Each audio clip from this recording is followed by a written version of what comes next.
Welcome to my channel. ಇವತ್ತು ನಾನು ಯಾವ ವಿಚಾರನ ನಿಮಗೆ ತಿಳಿಸ್ಕೊಡ್ತಾ ಇದ್ದೀನಿ ಅಂತಂದರೆ, ನಿಮಗೆ ಗೊತ್ತಿರ್ಬೋದು ಸ್ವಲ್ಪ ಏಜ್ ಆದಂಗೆ ಏನಾಗುತ್ತೆ, ಆ ಮುಖದಲ್ಲೆಲ್ಲ ಒಂದು ಸ್ವಲ್ಪ ನೆರಿಗೆಗಳು, ಸಣ್ಣ ಸಣ್ಣ ಗೆರೆಗಳು ಕಾಣಿಸೋಕ್ಕೆ ಶುರು ಆಗುತ್ತೆ. ಅದು ಎಲ್ಲೆಲ್ಲಪ್ಪ ಕಾಣಿಸುತ್ತೆ ಅಂದರೆ ಈ ತುಟಿ ಹತ್ರ ಆಗಿರ್ಬೋದು, ಕಣ್ಣ ಹತ್ರ ಆಗಿರ್ಬೋದು, ಹಣೆ ಮೇಲೆ ಮತ್ತು ಕತ್ಗಳ ಹತ್ರ ಇಲ್ಲೆಲ್ಲ ಏನಾಗುತ್ತೆ, ಆ ಲೈನ್ಸ್ಗಳು ಏನಾಗುತ್ತೆ ಕಾಣಿಸೋಕ್ಕೆ ಶುರು ಆಗುತ್ತೆ. ನಾವು ಇದನ್ನು ಕೆಲವೊಂದು cream aunty ageing cream use ಮಾಡೋದ್ರ ಮುಖಾಂತರ ನಾವು ತಡೆಗಟ್ಬೋದು.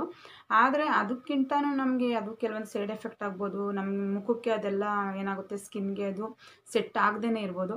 ಆದ್ದರಿಂದ ನಾವು ಡೈಲಿ ಒಂದು 5 ಮಿನಿಟ್ಸ್ ನಾವು ಮುಖನ ನಾವು ಮಸಾಜ್ ಮಾಡೋದ್ರಿಂದ ಈ ರಿಂಕಲ್ಸ್ ಆಗಿರ್ಬೋದು, ಏಜ್ ಸ್ಪಾಟ್ ಆಗಿರ್ಬೋದು ಬರೋದನ್ನ ನಾವೇನು ಮಾಡ್ಬೋದು, ಅವಾಯ್ಡ್ ಮಾಡ್ಬೋದು ಫ್ರೆಂಡ್ಸ್ ಅಂತ ಹೇಳ್ತೀನಿ. ಇವತ್ತು ನಾನು ವಿಡಿಯೋ ಮಾಡ್ತಾ ಇರೋದು ಅದ್ರ ಬಗ್ಗೆನೇ. ಆದ್ದರಿಂದ ನಾನು ಯಾವ ರೀತಿ ಮಸಾಜ್ ಮಾಡೋದು, ಸ್ಟೆಪ್ಸ್ ಯಾವ ಥರ ಅನ್ನೋದನ್ನ ನಾನು ಇವತ್ತು ನಿಮ್ಗೆ ತೋರಿಸ್ಕೊಡ್ತಾ ಇದ್ದೀನಿ ಈ ವಿಡಿಯೋದಲ್ಲಿ. ಯಾರೆಲ್ಲ ನನ್ನ ಚಾನಲ್ನ ಸಬ್ಸ್ಕ್ರೈಬ್ ಆಗಿಲ್ವ ಫ್ರೆಂಡ್, ದಯವಿಟ್ಟು ಸಬ್ಸ್ಕ್ರೈಬ್ ಆಗಿ ಮತ್ತು ಶೇರ್ ಮಾಡಿ ಅಂತ ಕೇಳ್ಕೊತೀನಿ. ಲೈಕ್ ಮಾಡಿ ಮತ್ತು ಏನಾದರೂ ಹೇಳಬೇಕು ಅಂತ ಕಮೆಂಟ್ಸಲ್ಲಿ ತಿಳಿಸಿ ಅಂತ ನಾನು ಕೇಳ್ಕೊಳ್ತಾ ಇದ್ದೀನಿ ಫ್ರೆಂಡ್ಸ್. ನಾವು ಈ ಒಂದು ಮಸಾಜ್ ಮಾಡೋದ್ರಿಂದ ಏನಪ್ಪ ಬೆನಿಫಿಟ್ಟು ಅಂದರೆ, ಡೆಡ್ ಸೆಲ್ಸ್ ಎಲ್ಲ ಏನಿರುತ್ತೆ ಅದೆಲ್ಲ ರಿಮೂವ್ ಆಗುತ್ತೆ ಮತ್ತು ಹೊಸ ಸೆಲ್ಸ್ಗಳು ಆ್ಯಕ್ಟಿವೇಟ್ ಆಗುತ್ತೆ. ಜೊತೆಗೆ ಬ್ಲಡ್ ಸರ್ಕ್ಯುಲೇಷನು ಸರಾಗವಾಗಿ ಆಗೋದ್ರಿಂದ, ಆ ಸೆಲ್ಸು ಆ್ಯಕ್ಟಿವ್ ಆಗೋದ್ರಿಂದ ಏನಾಗುತ್ತೆ, ಆ ಒಂದು ನಮಗೆ ಏಜ್ ಸ್ಪಾಟ್ ಆಗಿರ್ಬೋದು, ನೆರಿಗೆಗಳು, ಗೆರೆಗಳು ಏನಂತ ಇರ್ತೀವೋ ಅದೆಲ್ಲ ಬರೋದೇನಾಗುತ್ತೆ, ಸ್ವಲ್ಪ ಆದಷ್ಟು ಅವಾಯ್ಡ್ ಆಗುತ್ತೆ ಅಂತ ಹೇಳ್ತೀನಿ ನಾನು. ಇವಾಗ ನೀವು ಯಾವುದೇ ಒಂದು ಮಸಾಜ್ ಮಾಡಬೇಕಾದ್ರೆ ಮೊದಲಿಗೆ ನಮ್ಮ ಮುಖನ ಏನಾಗಿರಬೇಕು, ಚೆನ್ನಾಗಿ ನಾವು ವಾಶ್ ಮಾಡಿರಬೇಕು. ನಾನು ಆಲ್ರೆಡಿ ವಾಶ್ ಮಾಡ್ಕೊ ಬಂದಿದ್ದೀನಿ ಫ್ರೆಂಡ್ಸ್. ನಾನು ಯಾವುದರಿಂದ ವಾಶ್ ಮಾಡಿದ್ದೀನಿ ಅಂದರೆ, ನೋಡಿ, ಇದು ಆಯಿಲ್ ಸ್ಕಿನ್ ಅವ್ರಿಗೆ ತುಂಬ ಸೂಟೇಬಲ್ ಇದು ಫೇಸ್ ವಾಶು. ನಂದು ಆಯಿಲ್ ಸ್ಕಿನ್ ಆಗಿರೋದ್ರಿಂದ ಆಯಿಲ್ ಕ್ಲಿಯರ್ ಫೇಸ್ ವಾಶ್ ನಾನು ಯೂಸ್ ಮಾಡ್ತಾಯಿದ್ದೀನಿ. ಹಿಮಾಲಯ ಅವ್ರದ್ದು ಪ್ರಾಡಕ್ಟ್ ಇದು, ತುಂಬ ಚೆನ್ನಾಗಿದೆ. ನಿಮ್ದು ಆಯಿಲ್ ಸ್ಕಿನ್ ಆಗಿದ್ರೆ ಏನು ಮಾಡಿ, ಇದನ್ನು ಯೂಸ್ ಮಾಡಿ ಫ್ರೆಂಡ್ಸ್ ಅಂತ ಹೇಳ್ತೀನಿ. ನಾನು ಆಲ್ರೆಡಿ ಯೂಸ್ ಮಾಡಿಕೊಂಡು ಮುಖನ ನಾನು ವಾಶ್ ಮಾಡ್ಕೊ ಬಂದಿದ್ದೀನಿ. ನೆಕ್ಸ್ಟು ನಾನು ಇವಾಗ ಮಸಾಜ್ಗೆ ಏನಪ್ಪ ಬಳಸ್ತಾ ಇದ್ದೀನಿ ಅಂತಂದರೆ, ನೋಡಿ, ನಾನು ಆಲೋವೆರಾ ಜೆಲ್ನ ತೊಗೊಂಡಿದ್ದೀನಿ. ಈ ಆಲೋವೆರಾ ಜೆಲ್ ಏನಪ್ಪ ಅಂದರೆ ತುಂಬ ಚೆನ್ನಾಗಿ ಮಾಯ್ಶ್ಚರೈಸ್ ಆಗುತ್ತೆ ಮತ್ತು ಯಾವುದೇ ಒಂದು ನಿಮ್ಮ ಪಿಗ್ಮೆಂಟೇಷನ್ ಇರ್ಬೋದು ಅದನ್ನು ಹೋಗಲಾಡಿಸುತ್ತೆ, ಮತ್ತು ಒಂದು ಡಾರ್ಕ್ ಸ್ಪಾಟ್ ಇದ್ದರೂ ಹೋಗಲಾಡಿಸುತ್ತೆ. ಮತ್ತು ಚೆನ್ನಾಗಿ ಮುಖಕ್ಕೆ ಏನಾಗುತ್ತೆ ಅಂತಂದರೆ, ಚೆನ್ನಾಗಿ ಮಾಯ್ಶ್ಚರೈಸ್ ಕೊಡೋದ್ರಿಂದ ಒಣ ತ್ವಚೆಯವ್ರಿಗೆ ತುಂಬಾ ಇದು ಅನುಕೂಲ ಆಗಿದೆ ಫ್ರೆಂಡ್ಸ್, ಇದು ಆಲೋವೆರಾ ಜೆಲ್ಲು. ಆದ್ದರಿಂದ ನಾನು ಮಸಾಜ್ ಮಾಡೋದಕ್ಕೆ ಆಲೋವೆರಾ ಜೆಲ್ನ ಯೂಸ್ ಮಾಡ್ತೀನಿ. ನಾನು ಎವ್ರಿ ನೈಟ್ ಇದನ್ನೇ ಯೂಸ್ ಮಾಡಿ ನಾನು ಮಲ್ಕೋಬೇಕಾದ್ರೆ ಆಲೋವೆರಾ ಜೆಲ್ನ ಹಾಕ್ಬಿಟ್ಟೆ ಮಲ್ಕೊಳ್ಳೋದು. ಅದ್ರ ಜೊತೆಗೆ ಈ ಮಸಾಜ್ ಮಾಡೋದ್ರಿಂದ ಏನಾಗುತ್ತೆ, ನಮಗೆ ಮುಖದಲ್ಲಿ ಸ್ವಲ್ಪ ನೆರಿಗೆಗಳು ಬರೋದು ಅವಾಯ್ಡ್ ಆಗುತ್ತೆ ಅಂತ ನಾನು ಆಲ್ರೆಡಿ ಹೇಳಿದ್ದೀನಿ. ಸೆಲ್ಸ್ ಎಲ್ಲ ಆ್ಯಕ್ಟಿವ್ ಆಗುತ್ತೆ. ಇದು ನೀವು ದಿನಕ್ಕೆ ಒಂದು 5 ಮಿನಿಟ್ಸ್ ಈ ಒಂದು ಮಸಾಜ್ ಮಾಡಿದ್ರೂ ನೀವು ಅದ್ರ ಬೆನಿಫಿಟ್ನ ನೀವೇ ತಿಳ್ಕೊತೀರಾ ಫ್ರೆಂಡ್ಸ್. ಇವಾಗ ನಾನು ನೋಡಿ ಫಸ್ಟು ಈ ಆಲೋವೆರಾ ಜೆಲ್ನ ಸ್ವಲ್ಪ ತೊಗೋತಾ ಇದ್ದೀನಿ ಫ್ರೆಂಡ್ಸ್. ನೋಡಿ ತೊಗೊಂಡಿದ್ದೀನಿ. ಇದನ್ನು ಏನು ಮಾಡೋಣ, ಎಲ್ಲ ಕಡೆ ಹಚ್ತೀನಿ ಫ್ರೆಂಡ್ಸ್.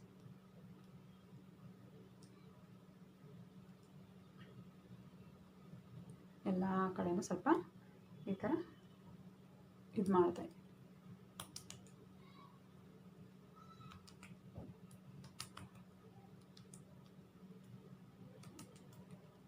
ಈಗ ಫ್ರೆಂಡ್ಸ್ ಮಸಾಜ್ ಸ್ಟಾರ್ಟ್ ಮಾಡೋಣ.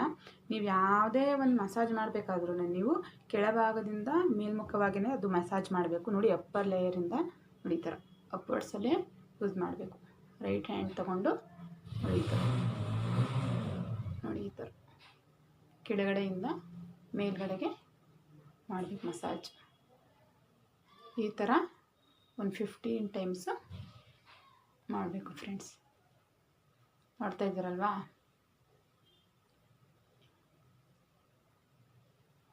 ಇವಾಗ ಯಾವ ಥರ ಈ ಕಡೆ 15 ಟೈಮ್ಸ್ ಮಾಡ್ತಿರೋ, ನೆಕ್ಸ್ಟು ಈ ಕಡೆನೂ ಅದೇ ಥರ ಕೆಳಗಡೆಯಿಂದ ಮೇಲ್ಗಡೆ 15 ಟೈಮ್ಸು ಈ ಥರ ಮಾಡಬೇಕು.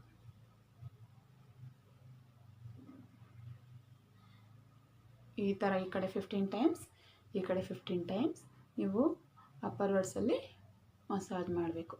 ನೆಕ್ಸ್ಟ್ ಏನು ಮಾಡಬೇಕು ನೋಡಿ, ಇಲ್ಲಿದೆಯಲ್ಲ ಈ ಥರ ಬೆರಳಲ್ಲಿ ಇಟ್ಕೋಬೇಕು. ಈ ಒಂದು ಹೆಬ್ಬೆರಳು ಈ ಗಂಟ್ಲ ಹತ್ರ ಇಟ್ಕೋಬೇಕು. ನೋಡಿ ಫ್ರೆಂಡ್ಸ್, ಈ ಥರ ಒಂದು ಗೋಪುರದ ಥರ ಇರಬೇಕು ನಮ್ಮ ಹ್ಯಾಂಡು. ನೋಡಿ, ಒಂದು ಸ್ವಲ್ಪ ಹಿಂಗೆ ಹಿಡಿಬೇಕು. ಮತ್ತು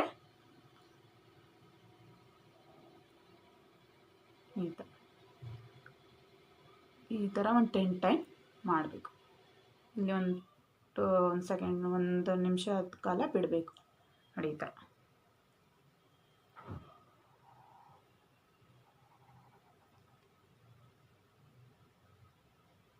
ಆಯಿತಾ ಫ್ರೆಂಡ್ಸ್? ಈ ಥರ ಆದಮೇಲೆ ನೆಕ್ಸ್ಟು ನೀವು ಇದು ಮಾಡಬೇಕಾದ್ರೆ ಫುಲ್ಲು ಮೂಗಿಂದು ಬರಬೇಕು, ಈ ಥರ ಇಲ್ಲಿ ಕೆನ್ನೆಯಿಂದನೂ ಈ ಥರ ಹೋಗಬೇಕು. ನೆಕ್ಸ್ಟ್ ಇಲ್ಲಿ ಲೈನ್ಸ್ಗಳು ಆದಷ್ಟು ಸಾಮಾನ್ಯವಾಗಿ ಬರೋದು ಇಲ್ಲಿ ಹೆಚ್ಚು ಲೈನ್ಸ್ಗಳು, ಆದ್ದರಿಂದ ಇಲ್ಲಿ ನೋಡಿ ಈ ಥರ ತಗೊಂಡು ನೋಡಿ ನೋಡಿ ಈ ಥರ 10 ಟೈಮ್ ಈ ಥರ ಯಾವ ಅಪ್ಪರ್ ಲೇಯರಲ್ಲೇ ಹೋಗಬೇಕು ಫ್ರೆಂಡ್ಸ್. ನೆಕ್ಸ್ಟು ಇಲ್ಲಿ ಅದೆಲ್ಲ ಹಣೆ ಮೇಲೆ, ಈ ಹಣೆ ಮೇಲೆ ಯಾವ ರೀತಿ ಮಾಡಬೇಕು ಅಂದರೆ ನೋಡಿ, ಈ ಮೂಗಿನ ಸ್ವಲ್ಪ ಮೂಗಿನಿಂದ ಹಿಂಗೆ ತೊಗೊಂಡು ನೋಡಿ, ಈ ಬೆರಳುಗಳನ್ನೇ ನಾನು ಯೂಸ್ ಮಾಡ್ತಾಯಿದ್ದೀನಿ, ಮುಂದೆ ತುದಿ ಬೆರಳುಗಳನ್ನ ಈ ಥರ ನೋಡಿ ಹಿಂಗೆ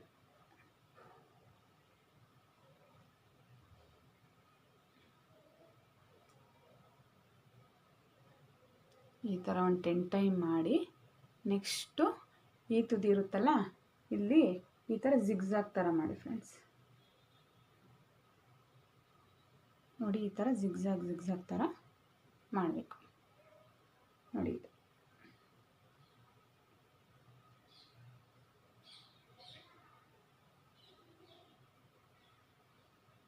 ನೋಡಿದ್ರಲ್ವಾ?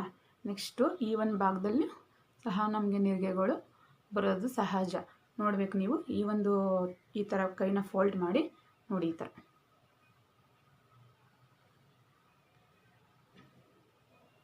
ಕೆಳಗಡೆಯಿಂದ ಮೇಲ್ಗಡೆ.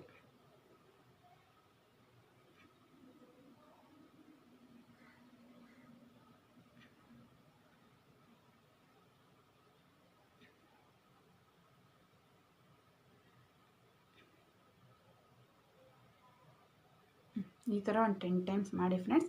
ಇದಾದಮೇಲೆ ಎಲ್ಲ ಮುಖ ಎಲ್ಲ ನೋಡಿ ಫಸ್ಟು ಡ್ರೈ ಆಗಿದೆಯಾ, ನಿಮ್ಗೆ ಏನೇ ಮಸಾಜ್ ಮಾಡಬೇಕು ಅಂದ್ರೂ ಸ್ವಲ್ಪ ಅದು ಡ್ರೈಯಲ್ಲಿ ಮಾಡಿದ್ರೆ ನಿಮ್ಗೆ ಚೆನ್ನಾಗಿ ಅನಿಸಲ್ಲ. ಬೇಕು ಅಂದರೆ ನೀವು ಇನ್ನೊಂದು ಸ್ವಲ್ಪ ಆಲೋವೆರಾ ಜೆಲ್ ಹಾಕೊಂಡು ಮಸಾಜ್ ಮಾಡ್ಕೋಬೋದು.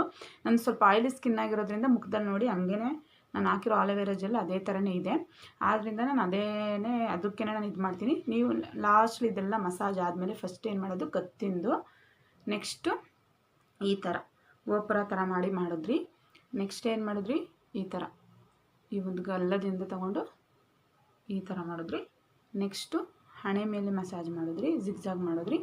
ನೆಕ್ಸ್ಟು ಇದನ್ನು ಈ ಥರ ಮಾಡಿದ್ರಿ. ಇವಾಗ ನೆಕ್ಸ್ಟು ಲಾಸ್ಟಲ್ಲಿ ಏನು ಮಾಡಬೇಕು ಅಂದರೆ, ಈ ಬೆರಳಿಂದು ಫಿಂಗರ್ ಟಿಪ್ ಇರುತ್ತಲ್ಲ, ಇದರಿಂದ ನೀವೇನು ಮಾಡಬೇಕು ಎಲ್ಲ ಕಡೆ ಫ್ರೆಂಡ್ಸ್ ಈ ಥರ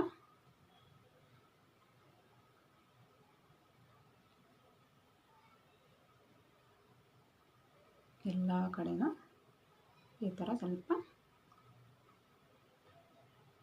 ಈ ಥರ ಮಾಡಬೇಕು. ನೆಕ್ಸ್ಟ್ ಫ್ರೆಂಡ್ಸ್, ನೀವು ಕಣ್ಣಿನ ಸುತ್ತ ಯಾವುದೇ ರೀತಿಯ ನೀವು ಮಸಾಜ್ ಮಾಡಿಲ್ಲ, ಅದು ಸೆನ್ಸಿಟಿವ್ ಒಂದು ಭಾಗ ಆಗಿರೋದ್ರಿಂದ ಅಷ್ಟೊಂದು ನಾವು ಫೋರ್ಸ್ಫುಲ್ಲಾಗಿ ಮಸಾಜ್ ಏನು ಮಾಡೋದು ಬೇಕಾಗಿಲ್ಲ. ನೋಡಿ ಸ್ವಲ್ಪ ಆಲೋವೆರಾ ಜೆಲ್ ಹಾಕೋತಾ ಇದ್ದೀನಿ, ಸ್ವಲ್ಪ ನೋಡಿ ಸ್ವಲ್ಪ ನೋಡಿ ಈ ಥರ ತೊಗೊಂಡು ಸ್ವಲ್ಪ ಕಣ್ಣಿನ ಸುತ್ತ ಈ ಥರ ರೌಂಡ್ ಸರ್ಕಲ್ಲಾಗಿ ಮಾಡಿ ನೋಡಿ, ಈ ಥರ ಒಂದು 10 ಟೈಮ್ ಕ್ಲಾಕ್ ವೈಸ್, ನೆಕ್ಸ್ಟು ಮತ್ತು ರಿವರ್ಸ್ ಆ್ಯಂಟಿ ಕ್ಲಾಕ್ ವೈಸ್ ಈ ಥರ ಒಂದು 10 ಟೈಮ್ ಮಾಡಬೇಕು ಫ್ರೆಂಡ್ಸ್. ನೋಡಿದ್ರಲ್ಲ ಫ್ರೆಂಡ್ಸ್, ಯಾವೊಂದು ಸ್ಟೆಪ್ ಯೂಸ್ ಮಾಡಿ ನಾವು ಫೇಸ್ ಮಸಾಜ್ನ ನಾವು ಮಾಡಬೇಕು ಅಂತ. ಈ ಥರ ಸ್ಟೆಪ್ನ ನೀವು ಒಂದು 5 ಮಿನಿಟ್ಸ್ ಡೈಲಿ ಒಂದು 2 ಟೈಮ್ ಆಗಿರ್ಬೋದು, ನಮ್ಗೆ ಆಗಲಿಲ್ಲ ಅಂದರೆ 1 ಟೈಮ್ ಆದರೂ ಸರಿ, ನೀವು ಈ ರೀತಿ ಮಸಾಜ್ ಮಾಡೋದ್ರಿಂದ ಬ್ಲಡ್ ಏನಾಗುತ್ತೆ, ಚೆನ್ನಾಗಿ ಸರ್ಕ್ಯುಲೇಟ್ ಆಗುತ್ತೆ, ಮತ್ತು ಸೆಲ್ಸ್ಗಳೆಲ್ಲ ಆ್ಯಕ್ಟಿವೇಟ್ ಆಗುತ್ತೆ. ಆ್ಯಕ್ಟಿವ್ ಆಗಿರೋದ್ರಿಂದ ಏನು ಮಾಡುತ್ತೆ, ನಮ್ದು ಆದಷ್ಟು ಮುಖದಲ್ಲಿ ನೆರಿಗೆಗಳು ಸ್ಪಾಟ್ ಬರೋದನ್ನು ಏನು ಮಾಡುತ್ತೆ, ಆದಷ್ಟು ಅವಾಯ್ಡ್ ಮಾಡುತ್ತೆ. ಹಾಗನ್ಬಿಟ್ಟು ಏಜೇ ಆಗಲ್ಲ, ಬರೋದೇ ಇಲ್ಲ ಅಂತ ಅಲ್ಲ, ಅದು ಬರೋದು ಏನಾಗುತ್ತೆ ಸ್ವಲ್ಪ ಮುಂದೆ ತಳ್ಳುತ್ತೆ ಅಂತ ಹೇಳ್ತೀನಿ ಫ್ರೆಂಡ್ಸ್. ನೀವು ಇದನ್ನು ಮಾಡಿ ನೋಡಿ, ನಿಮಗೆ ರಿಸಲ್ಟ್ ಇದು ಸಿಕ್ಕೇ ಸಿಗುತ್ತೆ. ನಿಮ್ಗೆ ಸಿಕ್ಕಾದ್ಮೇಲೆ ನನಗೆ ಕಮೆಂಟ್ಸಲ್ಲಿ ನನಗೆ ಹೇಳಿ ಫ್ರೆಂಡ್ಸ್. ಆದ್ದರಿಂದ ದಯವಿಟ್ಟು ನನ್ನ ಹೊಸ ಚಾನಲ್ಲು ಸಬ್ಸ್ಕ್ರೈಬ್ ಮಾಡ್ಕೊಳ್ಳಿ ಅಂತ ಕೇಳ್ಕೊತೀನಿ ಫ್ರೆಂಡ್ಸ್. ನೆಕ್ಸ್ಟ್ ವೀಡಿಯೋದಲ್ಲಿ ಮೀಟ್ ಆಗೋಣ. ಬಾಯ್.